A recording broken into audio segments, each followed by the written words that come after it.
So, ayun, umagang kay Dax everyone. So, kung makikita nyo naman, kakagising ko lang po. And for today's video, yan yung gagawin natin na day in my life. So, ayan.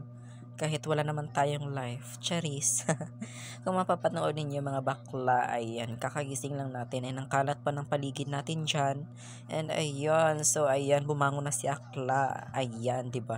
Napapakit pa talaga kahit hindi naman cute. So, ayan, fast forward, ginawa natin, tali tayo ng buhok. So, ayan, nagtutupi tayo ng mga kumot. Kahit hindi naman tayo yung gumamit kasi hindi naman tayo nagkukumot, charis.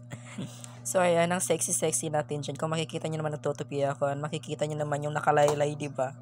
So, wag nyo na lang pansinin nyo. Isang pansin nyo na lang ako kasi ako naman talaga yung bida dyan. Charis. So, ayan. Nagtutupi ako ng mga damit na hindi naman sa akin and tinutupi ko yung higa na hindi naman ako nakahiga.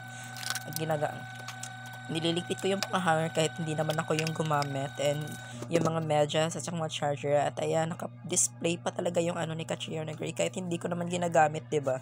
So ayan, nagliligpit ako ng mga damit ko kahit hindi ko naman ginagawa yan dati and ayan, nagwawalis ako kahit hindi naman talaga ako nagwawalis everyone. Hindi talaga ako nagwawalis guys and so, ayan, sobrang bilis na. Fast forward, hindi na ako makahinga yan. Naliligo na tayo, guys, kahit hindi naman tayo naliligo everyday. And ayan, kahit hindi naman tayo naglilinis ng katawan. Pero sige, go for today's video. Ayan, gagawin natin yan para sa inyo. Ayan, sabon-sabon, kahit hindi naman tayo nagsasabon. And ayun, kung makikita ninyo, sinasabon ko yung mukha ko kahit wala naman dumi yan. Chares. So, ayan, naliligo tayo kahit hindi naman tayo talaga naliligo. And ayan, nakikita nyo. Hindi ko talaga usually sinasabon yung buhok ko dati, but ngayon for today's video gagawin ko para lang sa inyo guys. Kung makikita nyo naman, diba nag-e-effort naman ako dyan. Ayan.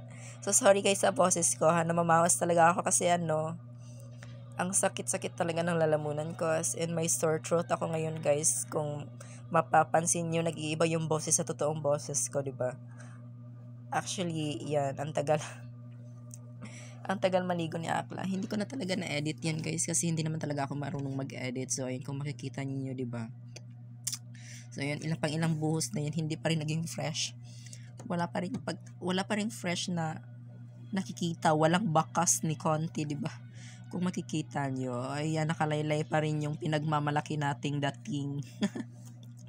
So ayun, kung makikita niyo, 'di ba, yung mukha hugis babae pero yung katawan parang barakong-barako talaga tayo dyan guys. So ayan.